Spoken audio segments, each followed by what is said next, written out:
Yep. I'm looking at that. Welcome to another episode of Chat with Champions.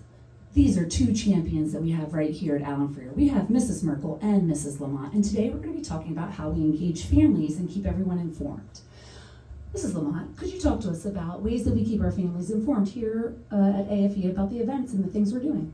So we try to announce events through multiple ways so that everyone gets all of the information. One way is sending home flyers through the Wednesday folders each week. Another one is through posts through social media on Instagram and Facebook, where we'll put up different flyers and upcoming events.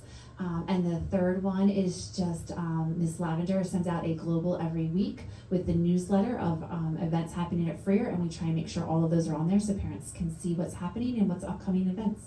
Excellent. I love to put those flyers right on the fridge, magnetize Me it to it too. so I don't Me forget those too. events. Mrs. Merkel, one of our biggest family engagement opportunities is Academic Olympics. Could you talk to us a little bit about that, please? Sure. So I'm Mrs. Merkel, I'm the PE teacher, but before I was that, I was a parent, just like many of you, with a student here at Allen Freer, and that's when I created the fundraiser for our school. It incorporates academics, math, science, social studies, and ELA in a fun PE sort of game field day type day.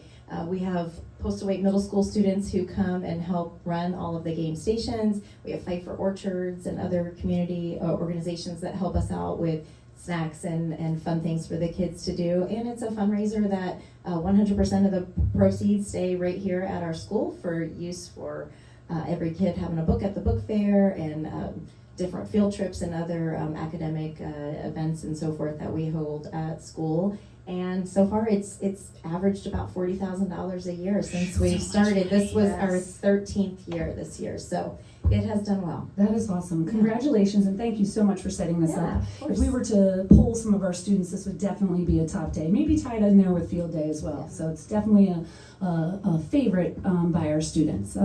Ms. Lamont, we have any events coming up soon that we could talk to our parents about? We do. We're just finishing up I Love to Read Month, and I'm really excited because in March we're doing One School, One Book. So that means starting on March 3rd, the entire school is going to be reading this same book.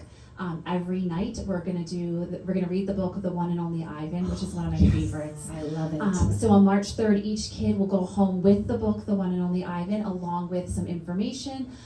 There are going to be bookmarks with comprehension questions that the kids can turn back in every Friday for raffle prizes. And they can also, there's a QR code that they can scan. If they can't read the book or they would just rather not read one night, they can listen to one of their teachers at Allen Freer read it to them, and they can follow along in their book.